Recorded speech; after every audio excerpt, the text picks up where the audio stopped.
Maşallah. Buyur abi sen.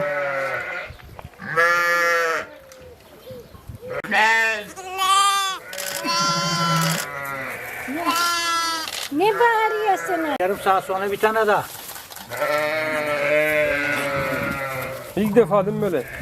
Daha 4 tane kuzu var ya versene. Tabii ama bu kadar yok.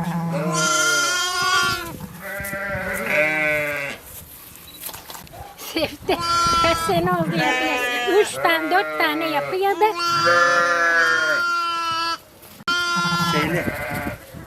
Söyle cins. Şeyden aldık.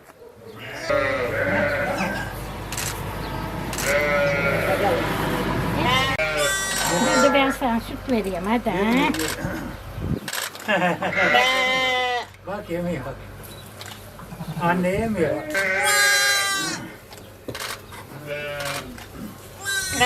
Yemiyor bu.